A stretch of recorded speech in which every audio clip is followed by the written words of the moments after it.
ওমানের পররাষ্ট্রমন্ত্রীর সঙ্গে ভিসা সংক্রান্ত বিষয়ে কথা বলেছেন পররাষ্ট্র উপদেষ্টা মোহাম্মদ তৌহিদ হোসেন। সোমবার ওমানের পররাষ্ট্রমন্ত্রী সাইয়েদ বদর আল বুসাইদের সঙ্গে মাস্কাটে সাক্ষাৎ করেন তিনি। এ সময় ভিসা প্রসঙ্গ ছাড়াও দুই দেশের পারস্পরিক স্বার্থের বিভিন্ন বিষয় নিয়ে আলোচনা হয়। পাশাপাশি দুই দেশের কূটনৈতিক সম্পর্ক প্রতিষ্ঠার ৫০তম বার্ষিকী উদযাপন করতে সম্মত হয়েছে। অষ্টম ভারত মহাসাগর সম্মেলনের সাইডলাইনে এই বৈঠক হয়। পররাষ্ট্র উপদেষ্টা বিপুল সংখ্যক বাংলাদেশিদের থাকা ও কাজের সুযোগ দেয় ওমান সরকারকে ধন্যবাদ জানান। পাশাপাশি ডাক্তার, প্রকৌশলী, আইটি পেশাদার এবং নার্সের মতো বাংলাদেশি পেশাদারদের নিয়োগের জন্য ওমান সরকারের বিবেচনার জন্য অনুরোধ করেন। এছাড়া বাংলাদেশ থেকে জাহাজ নির্মাণ প্রযুক্তিবিদ নিয়োগসহ জ্বালানি খাতে ওমান সরকারের সহযোগিতা কামনা করেন। ওমান ছাড়াও তৌহিদ হোসেন কাতারের পররাষ্ট্র প্রতিমন্ত্রী সুলতান আল মুরাইখির সাথেও বৈঠক করেছেন। তিনি কাতারের প্রচুর সংখ্যক বাংলাদেশি প্রবাসীদের কাজের সুযোগ করে দেওয়ার জন্য সে দেশের সরকারকে ধন্যবাদ জানান। আরও বেশি দক্ষ জনশক্তি নিতে কাতারের সংশ্লিষ্ট কর্তৃপক্ষের প্রতিনিধিদের বাংলাদেশ সফরের আমন্ত্রণ জানান পররাষ্ট্র উপদেষ্টা। এছাড়া কাতারকে বাংলাদেশে বিনিয়োগ করতেও আহ্বান জানান তিনি। দ্রুত গতিতে পৃথিবীর দিকে ধেয়ে আসছে 2024YR4 নামের একটি গ্রহাণু। আশঙ্কা রয়েছে পৃথিবীতে এটি আছড়ে পড়তে পারে 2032 সালের মধ্যে। আর এতে ক্ষতিগ্রস্ত হতে পারে বিশ্বের কয়েকটি দেশ, যার মধ্যে রয়েছে বাংলাদেশ, ভারত এবং পাকিস্তানও। সম্প্রতি এমন তথ্য দিয়েছে মার্কিন মহাকাশ গবেষণা সংস্থা নাসার বরাত দিয়ে সংবাদ মাধ্যম CBS নিউজ জানিয়েছে, গ্রহাণুটির পৃথিবীতে আছড়ে পড়ার সংখ্যা 2.3%, যদিও সেই আশঙ্কা বেড়ে 3.1% পৌঁছেছে বলে জানাচ্ছে NDTV।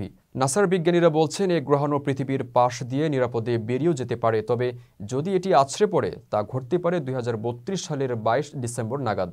গতিপথ ও আকার অনুযায়ী গ্রহাণুটি কোথায় আছড়ে পড়তে পারে তা অনুমান করছেন বিজ্ঞানীরা।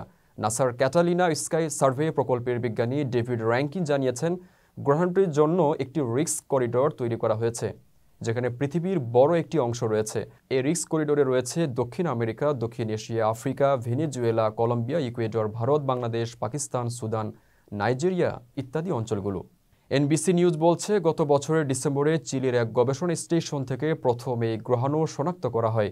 পৃথিবীতে আঘাত না হানলে এটি চাঁদে আঘাত হানতে পারে বলেও মনে করা হচ্ছে। বিয়ের সর্বনিম্ন বয়স 18 নির্ধারণ করেছে কুয়েত সরকার। শিশুদের অধিকার রক্ষা এবং পারিবারিক স্থিতিশীলতা জোরদার করার লক্ষ্যে এই সিদ্ধান্ত নেওয়া হয়েছে বলে জানিয়েছেন দেশটির বিচারমন্ত্রী নাসের আল সুমাইদ। সংযুক্ত আরব আমিরাত ভিত্তিক সংবাদ মাধ্যম গালফ নিউজের প্রতিবেদনে এই তথ্য জানানো হয়। এর আগে কুয়েতে মেয়েদের বিয়ের সর্বনিম্ন বয়স ছিল 15 বছর, অপরদিকে ছেলেদের বিয়ের সর্বনিম্ন বয়স ছিল 17। এবার ছেলে ও মেয়ে উভয়ের জন্যই বিয়ের সর্বনিম্ন বয়স 18 নির্ধারণ করেছে কুয়েত সরকার। কুয়েত জানিয়েছে, শিশু অধিকার সংক্রান্ত কনভেনশন এবং নারীদের বিরুদ্ধে সমস্ত ধরনের বৈষম্য দূরীকরণ সংক্রান্ত কনভেনশন সহ আন্তর্জাতিক পরিসরে তাদের দেয়া বিভিন্ন প্রতিশ্রুতি বাস্তবায়নে বিয়ের বয়স বাড়ানোর এই সিদ্ধান্ত নেওয়া হয়। কুয়েতের বিচারমন্ত্রী নাসের আল সুমাইদ জানান, 2024 সালে দেশটিতে 1145টি বাল্যবিবাহ হয়েছে। গবেষণায় দেখা গেছে, কুয়েতে প্রাপ্তবয়স্কদের চেয়ে শিশুদের মধ্যে বিবাহ বিচ্ছেদের হার সবচেয়ে বেশি। সংশ্লিষ্টরা বলছেন, বিয়ের আগে স্বামী স্ত্রীর মানসিক ও সামাজিক পরিপক্কতা না থাকার কারণে এসব বিচ্ছেদের ঘটনা ঘটছে। কুয়েতের বিচারমন্ত্রী জানান, তারা তরুণ তরুণীদের সুরক্ষা, বিবাহ বিচ্ছেদ হার হ্রাস এবং পারিবারিক স্থিতিশীলতা বৃদ্ধির জন্য বিয়ের বয়স বাড়ানোরই সিদ্ধান্ত নিয়েছেন।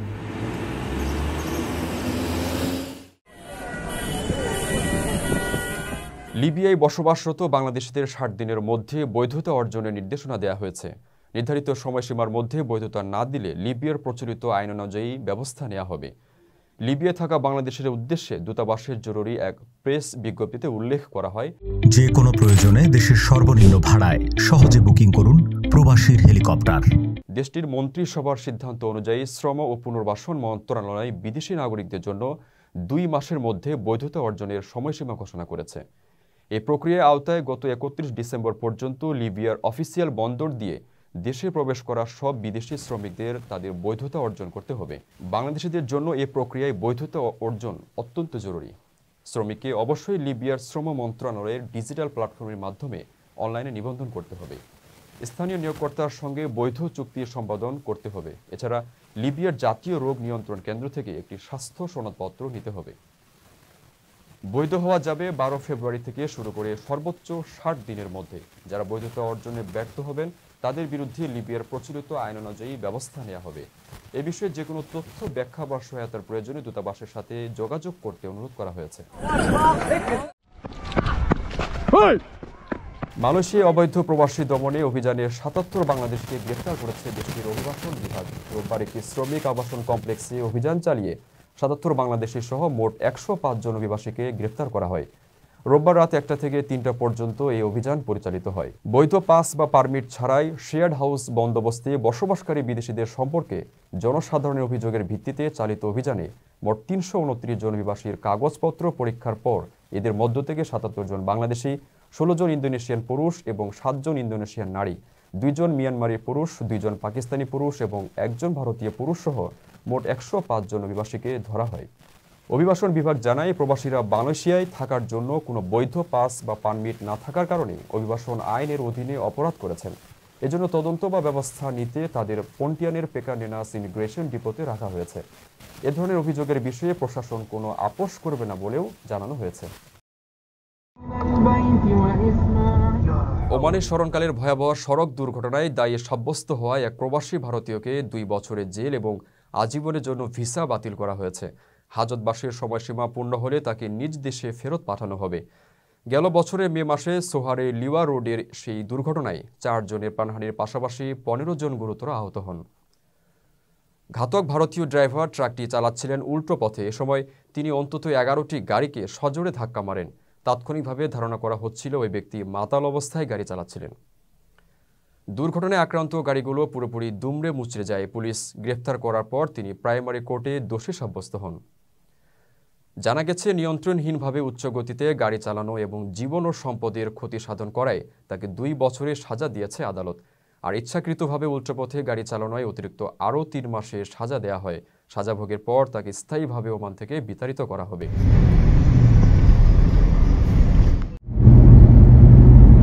গত ১ বছরে ওমানের জনসংখ্যা ২% বৃদ্ধি পেয়েছে। দেশটির মোট জনসংখ্যা এখন ৫২,৬৮,০৭২ জন, যাদের ৫৬.৬% স্থানীয় ওমানি এবং প্রবাসীদের সংখ্যা ৪৩.৩%। ওমানে এখন সর্বমোট ২২,৮৩,২৭৯ জন প্রবাসী অবস্থান করছেন। এই প্রবাসীদের মধ্যে সর্বোচ্চ সংখ্যকই আবার বাংলাদেশি। ওমানের জাতীয় পরিসংখ্যান ও তথ্য কেন্দ্র এসব তথ্য নিশ্চিত করেছে। পরিসংখ্যান বলছে ২০২৪ সালে মাসকাট গভর্নরেটের জনসংখ্যা বৃদ্ধি পেয়েছে ৩%। তবে এখানে ওমানিদের চেয়ে প্রবাসীদের উপস্থিতি ঢের বেশি। মাসকাটে বসবাস করা ওমানিদের সংখ্যা ৫,৮৪,০৯২ জন, আর প্রবাসীর সংখ্যা ৯,১৫,৪৫৭ জন। মাসকাটের পর প্রবাসীদের বসবাস বেশি উত্তর আলবাতিনায়। অঞ্চলটিতে ৩,২৮,০০০ প্রবাসী অবস্থান করছেন। ধোফারে থাকেন তৃতীয় সর্বোচ্চ ২,৯০,০০০ প্রবাসী। ২০২৪ সালে জনসংখ্যা বৃদ্ধির সর্বোচ্চ হার ছিল বুরাইমিতে। অন্যান্য শহরে মিশ্র জনসংখ্যার প্রবণতা দেখা গেছে। বিপরীতে ২.৯% হ্রাস পেয়ে মুসান্দামের জনসংখ্যা কমে দাঁড়িয়েছে ৫৫,০০০-এ।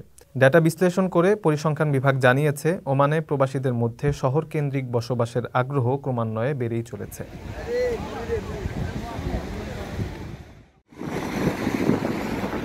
ওমানে অবৈধভাবে কাজ করা প্রবাসীদের রুখতে চলমান অভিযান আরও জোরদার করতে চায় দেশটির শ্রম মন্ত্রণালয়।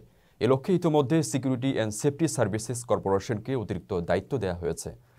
জানুয়ারির ৫ তারিখ থেকে সে নির্দেশনা মেনে কাজ করছে সিকিউরিটি অ্যান্ড সেফটি টিম। সংরক্ষিত পেশায় প্রবাসীদের কাজ করা ঠেকানো, শ্রম আইন লঙ্ঘন প্রতিরোধ এবং ওমানি নাগরিকদের জন্য কর্মসংস্থানের সুযোগ সৃষ্টি করা এই পদক্ষেপের উদ্দেশ্য। ২০২৪ সালে একটি চুক্তির মাধ্যমে সিকিউরিটি ও সেফটি সার্ভিসেস কর্পোরেশনের সাথে সমন্বয় করে বিশেষ পরিদর্শন ইউনিট গঠন করে শ্রম মন্ত্রণালয়। তারপর থেকে শ্রম আইন বাস্তবায়ন, নিরাপত্তার সহায়তা প্রদান এবং মন্ত্রণালয় পরিচালিত লেবার কেয়ার সেন্টার দেখাশোনার দায়িত্ব দেওয়া হয় এই ইউনিটকে। সাধারণত মাসকাট, আল বাতিনা, উত্তর এবং ধোফার অঞ্চলের অভিযানে তারা সহযোগী হিসেবে কাজ করে থাকে। প্রয়োজনে রয়্যাল ডিক্রির ক্ষমতা বলে প্রবাসী শ্রমিকদের বিচারিক কাজও করতে পারে এই ইউনিট। ২০২৪ সালের শুরু থেকেই অবৈধ প্রবাসীদের ধরতে অভিযান জোরদার করে ওমান সরকার। সে সময় প্রথমবারের মতো একটি বাহিনীকে নতুনভাবে মাঠে দেখতে পাওয়া যায়। মূলত এই ইউনিটটি অবৈধ প্রবাসীদের জন্য এখন বড় আতঙ্কের নাম। সাম্প্রতিক সময়ে শ্রম বাজার গুছিয়ে আনার লক্ষ্যে একের পর এক কঠিন সিদ্ধান্ত নেওয়া হচ্ছে। ফলে প্রবাসীদের মধ্যে আতঙ্ক বাড়ছে দিনে দিনে।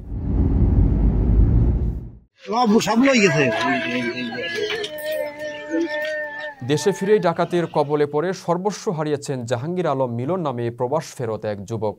বুধবার চাঁদপুরের হাজীগঞ্জ কচুয়ার সড়কের হাজীগঞ্জ উপজেলা মডেল মসজিদ এলাকায় ডাকাত দলের কবলে পড়েন তিনি। ভুক্তভোগী জাহাঙ্গীর আলম মিলন আমেরিকা থেকে মঙ্গলবার মধ্যরাতে ঢাকার হযরত শাহজালাল আন্তর্জাতিক বিমানবন্দরে নামেন। সেখান থেকে একটি মাইক্রোবাস ও একটি হায়েস গাড়ি নিয়ে বাড়ির উদ্দেশ্যে রওনা দেন। পথে গাড়িটি গতিরোধ করে ডাকাত দল। এরপর মুখোশধারী 4 ব্যক্তি অস্ত্র ঠেকিয়ে জিম্মি করে মিলনের বিদেশি মুদ্রা, নগদ টাকা, স্বর্ণালংকার ও অন্যান্য জিনিসপত্র লুটে নেয়। পরে তিনি 999 নম্বরে কল দিলে ঘটনাস্থলে ছুটে আসে হাজীগঞ্জ থানা পুলিশ। স্থানীয় সূত্রে জানায়, ওই সড়কে একটি সংঘবদ্ধ ডাকাত দল দীর্ঘদিন ধরে অপরাধ করে আসছে। প্রায় বিদেশ ফেরত ব্যক্তিদের গাড়িতে ডাকাতি হচ্ছে, কিন্তু পুলিশের তৎপরতা সন্তোষজনক নয়। এরই মধ্যে পুলিশের একাধিক দল মাঠে কাজ করছে। তবে এই বিষয়ে থানায় লিখিতভাবে এখনও কোনো অভিযোগ দায়ের করা হয়নি বলে জানিয়েছে পুলিশ।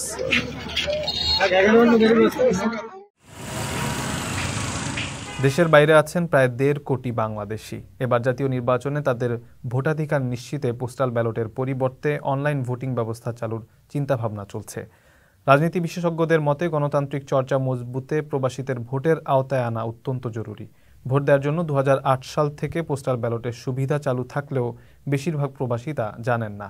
ভোট দেওয়ার প্রক্রিয়া জটিল ও সময় সাপেক্ষ বলে সারাও মিলছে কম। তাই পোস্টাল ব্যালটের পরিবর্তে অনলাইন ভোটিং চালুর সুপারিশ করেছে নির্বাচন ব্যবস্থা সংস্কার কমিশন।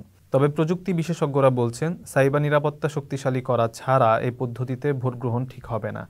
কারণ ছোট একটা নির্দেশনা দিয়ে 1 লাখকে 10-এ নিয়ে আসা সম্ভব। সফটওয়্যার যিনি পরিচালনা করবেন এবং যার পুরোপুরি অ্যাক্সেস আছে, তার বিশ্বাসযোগ্যতা নিয়ে প্রশ্ন থাকলে পুরো প্রক্রিয়াই প্রশ্নবিদ্ধ হয়ে যাবে। সব দিক বিবেচনায় প্রবাসীদের ভোটার তালিকা অন্তর্ভুক্ত করতে শিগগিরই 40টি দেশে কাজ শুরু করার কথা জানিয়েছে নির্বাচন কমিশন।